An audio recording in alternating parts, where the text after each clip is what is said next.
Jeff Bezos is the single richest person in modern history, and his company, Amazon, was the second company in history to reach a market cap of $1 trillion. He went from being the son of a 17-year-old high school student and Cuban immigrant stepfather to now having a net worth of $161.1 billion.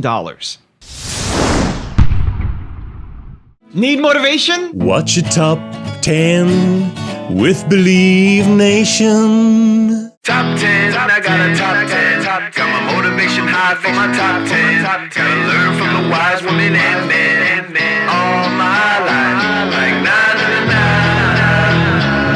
For my top 10, top 10, na na na na. This one's for my top 10. Hey, it's Carmichael, and I make these videos because you are probably the most ambitious person that you know, but you also know that you're capable of more, and you get that push by surrounding yourself with the best. So today, let's learn from one of the best, Jeff Bezos, and my take on his top 10 rules of success. Enjoy. Okay, let's kick it off with rule number 1. Be stubborn on your vision. Be stubborn on vision and flexible on details. You really can't accomplish anything important if you're not stubborn on vision, because things that are important take a long time. They take teams. You can't do it by yourself, and so you really need to have a crisp idea of the vision. You need to stay incredibly relentless on that vision, but you need to be flexible on the details, because you've got to be experimental to accomplish anything important, and that means you're going to be wrong a lot, and so you're going to try something on your way to that vision, and that's going to be the wrong thing, the wrong decision. You're going to have to back up, take a little course correction, and try again. And so you cannot be stubborn on the details. You have to be flexible on the details. Rule number 2, choose to do hard things. A young person starting their career, I think there are probably a lot of things. Some of them are very well known and people have heard them many times. They're still true. One of those is you should always focus on, a young person should find something that they're passionate about to do. And that's not going to surprise anyone. It's a clear thing to do. It's very hard. If you don't love your work, you're never going to be great at it. I think the other thing I would suggest to any young person, even before they start their career, is to really think about their choices. Because I find young people, and when I was young, I made this mistake too. You can get very fixed on your gifts. So everybody has gifts. You know, you have gifts and you have things that you didn't get gifted. Maybe you're extremely beautiful, maybe you're extremely good at mathematics, there are a lot of things that you can be given. But those things can confuse you because they're not the things that construct your life. It's your choices that construct your life, not your gifts. You can celebrate your gifts, be proud of them, be happy of them. Actually, don't be proud of them, be celebratory of them, but you can't be proud because they're gifts. They were given to you. You didn't earn them. You can only be proud of the things you earn. And so, as I got older, I started to realize I wasn't proud of my gifts. I was always good at school. School was always easy for me, and I was always proud that I was a great student. I got A's in all my classes. I was good at math, all of that. And I thought that's who I was, but it's not true. Those are the things that are gifts. What was hard for me is deciding to work hard, deciding to use my gifts in certain ways, to challenge myself, to do things that I didn't think I could do, to put myself in uncomfortable situations. We all I would say to a young person, you can choose a life of ease and comfort, or you can choose a life of service and adventure. Which one of those, when you're 90 years old, are you going to be more proud of? Rule number 3, keep working backwards. Look, we would all love all of our numbers to be smooth lines up and to the right, and that would be terrific, but that's not how it works. Those numbers are output measures. And I guess you could try to manage your quarterly earnings very precisely, but I think personally that would be a mistake. Most of the work that we put into any particular quarter happened years ago. So it's not, there aren't that many knobs you can turn during a quarter. I mean, you can, but they're like eating your seed corn if you turn those knobs. You don't want to do that. And so people, I think if you focus on the controllable inputs to your business instead of the outputs, in the long term, you get better results. So the Benjamin Graham quote here is that in the short term, the stock market is a voting machine. In the long term, it's a weighing machine. And I think people are well advised to build a company that wants to be weighed and not voted upon. And that means having good return on invested capital and having lots of free cash flow.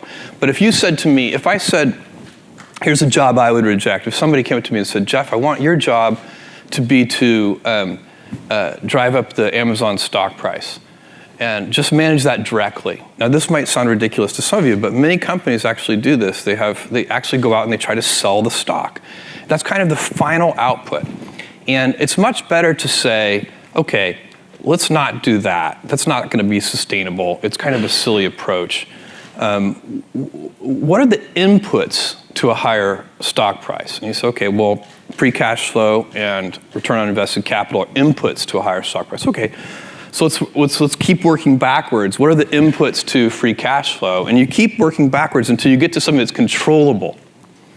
And a controllable input for free cash flow would be something like lower cost structure. And then you back up from there and you say, okay, well, if we can improve our picking efficiency in our fulfillment centers and reduce defects are very, very costly. It's probably, reducing defects at the root is one of the best ways to lower cost structure. And so then that starts to be a job you would accept. You would say, if you're a reasonable person, you would say, I have no idea how to drive up the stock price. I can't manage that directly. It's not a controllable input. But I can make your picking algorithms more efficient. And that will reduce cost structure and then, follow that chain all along the way. That's what you do in all of these businesses. Rule number 4, learn from trial and error. Failure and invention are inseparable twins. Everybody wants to be inventive. If you go talk to corporate America or any institution, actually, government agencies and so on, innovation is something to be proud of. People like invention. But the problem is they don't like failure. And you cannot have invention without failure. If you already know it's going to work, it's not an experiment. And only through experimentation can you get real invention. The most important inventions come from trial and error with lots of failure. And the failure is critical, and it's also embarrassing. And so that's why people, when we're kids, we always are doing trial and error, and we're never embarrassed. You watch a little toddler, and they will try for hours to put a square peg in a round hole, and it never works. But it doesn't keep them from trying. And they try things like that, and that's how they learn. And we all have that when we're little, and then as we get older, somehow it's not as cool as you get older to fail and to fall down. It looks clumsy. And so we get in our grooves, we have a set of expertise and skills, it's kind of a comfort zone, and you have to constantly push yourself to say, no, I don't care about failure. In fact, I say at Amazon, we have to grow the size of our failures as the size of our company grows. We have to make bigger and bigger failures, because otherwise none of our failures will be needle movers. And so I would see it as a very bad sign over the long run if Amazon wasn't making larger and larger failures. And if you do that all along the way, that is going to protect you from ever having to make that big, kind of Hail Mary bet that you sometimes see companies make right before they fail and go out of existence. Also, if you want more self-love, unstoppable confidence, and learn from billionaires, check out my 254 series. They're free. The links to join are in the description below. If everything has to work in 2 to 3 years, then that limits what you can do. If you absolutely can't tolerate critics, then don't do anything new or interesting. The number one thing that has made us successful by far is obsessive, compulsive focus on the customer. Rule number 5, learn from your elders. The most influential people in my life were my grandparents. And my mother had me when she was 17 years old. She raised me with my grandparents' help. And she was still in high school when she had me. That was not cool in Albuquerque, New Mexico in 1964.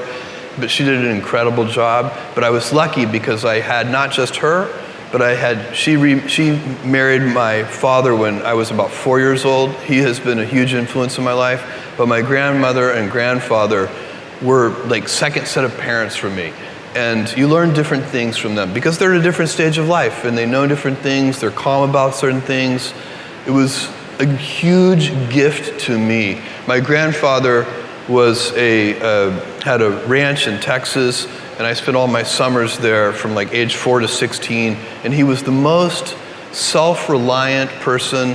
He did all of his own veterinary work, all the things, and to observe him solve problems and figure out how to do things with no tools and no resources and very small amounts of money, it was a huge education from an early age. So we were very lucky.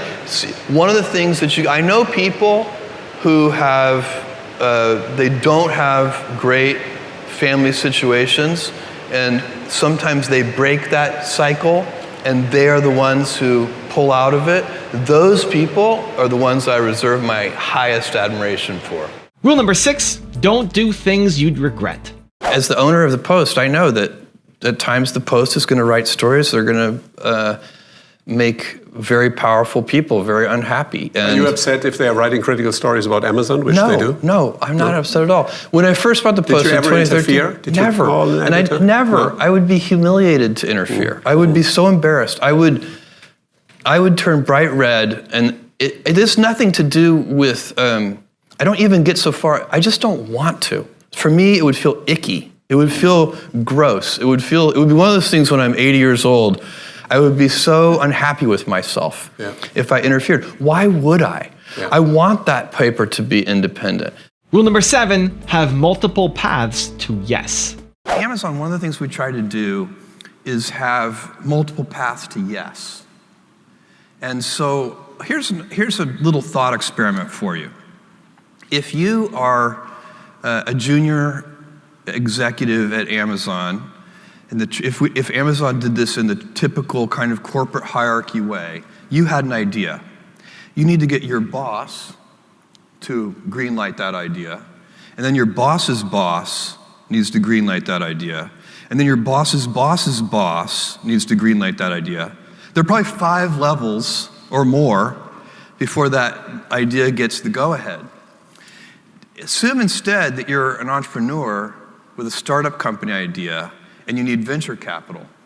You go to Sand Hill Road and you go to the first venture capitalist and they tell you no. And you go to the second one and they tell you no. Maybe your 20th one tells you yes. You got 19 no's and 1 yes, and you're still good to go. So that venture capital model there's multiple paths to yes. There were 20 people who could give you a yes, and it didn't matter how many gave you a no. So if you want innovative thinking, you have to think about how can we you want a large number of high judgment people empowered to greenlight things. You want multiple paths to yes. And you want a system where, as a junior Air Force officer with a good idea, the first 5 people tell me no, and somehow I can still go pursue that idea. So you got to figure it. That's an organizational challenge that big organizations have to figure out a way to do. And by the way, I get, this happens all the time. I'll say, I don't think that's a good idea, but somebody else will greenlight it. And I'm fine with that because usually the cost of the experiments is pretty small. Things only get expensive when they work, right? Once something works, you're like, whoa, we need to double down on that. And then the spending can get heavy, and then those become big consequential decisions, and that's where the hierarchy and using the judgment of the most senior people to me, this really helps. Rule number 8, build a multitude of small teams. Well, 2 pizza teams is something that we've been preaching at Amazon almost from the very beginning, and it's a simple idea, which is no team should be so large that it cannot be fed with just 2 pizzas. And so obviously to do great things you need big teams, but you need to subdivide them. And the reason that it's so helpful is because there's a natural, we humans grew up around campfires and telling each other stories, and you're sitting at tables tonight that have about 10 people at each table. 10 people, maybe 12 people, is the perfect size to have a natural human coordination without a lot of structure. And if you want to have a big group of 100 people or 500 people organized, you have to have a lot of structure to make that work. And so if you can arrange to do big things with a multitude of small teams, and that takes a lot of effort to organize that way, but if you can figure that out, the communication on those small teams will be very natural and easy. Rule number 9, be clear about what you want. Warren Buffett has this great quote. He says, you can hold a rock concert, and that's okay. And you can hold a ballet, and that's okay. Just don't hold a rock concert and advertise it as a ballet. Investors come in all shapes and sizes. They have different investment horizons, different approaches, different beliefs about what the right kind of portfolio looks like. And so it's not one, people use Wall Street as a shorthand, but there isn't one type of investor. They come in all shapes and sizes. And you have to be super clear about what kind of company you're trying to build, what your approach is. We laid that out in our 1997 annual shareholder letter. We said we were going to take big bets. We said they were going to fail. We said some of them hopefully were going to work. We said we were going to invest for the long term, that we were going to try to take advantage of market opportunities as they arose. And there's a certain kind of investor who is aligned with that approach. And so, again, you can hold the ballet or the rock concert, and both can work. Just be clear about which one you are, and then people can self-select. And rule number 10, the last one before a very special bonus clip, is have fun. Zoya, would you cast him in a film? Yeah. Yeah? Yeah, I would. And give him a speaking line? I would have. Yeah, it has to be pivotal. Pivotal. I don't want to end up on the cutting room floor. Okay, would you audition for it? What? Would you audition for this role? Yeah, of course. Of course, I'm coming there. Right now, ladies and gentlemen. Wait, Jeff now? Now. You want me to audition now? Time, Jeff, time. We don't have time. We have to audition now. Okay, now I'm intimidated. No, not at all. Okay. Not at all, okay.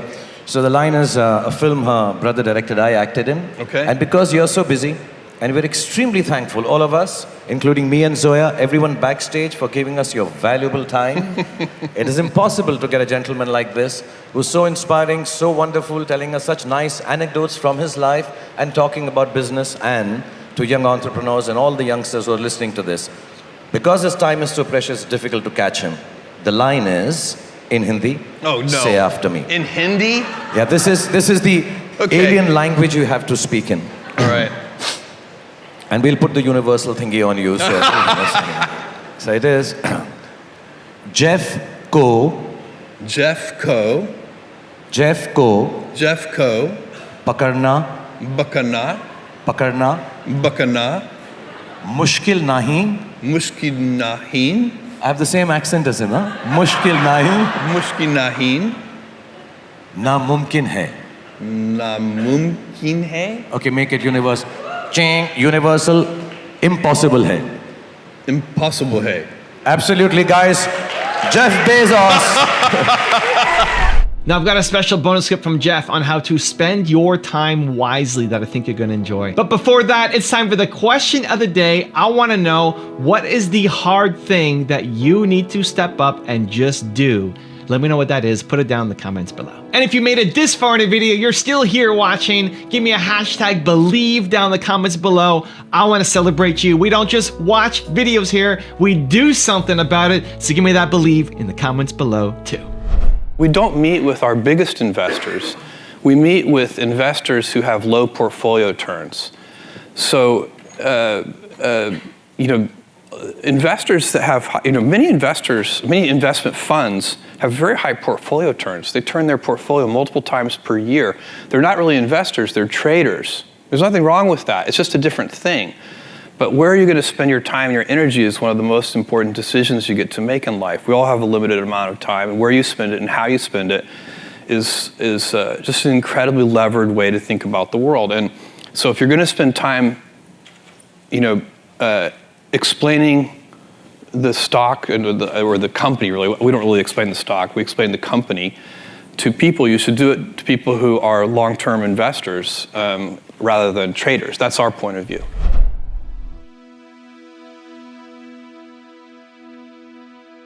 If you want 10 more awesome rules from Jeff Bezos, check out the video right there next to me. I think you'll enjoy it.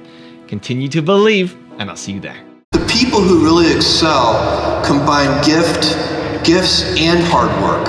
And the hard work part is a choice. You get to decide that.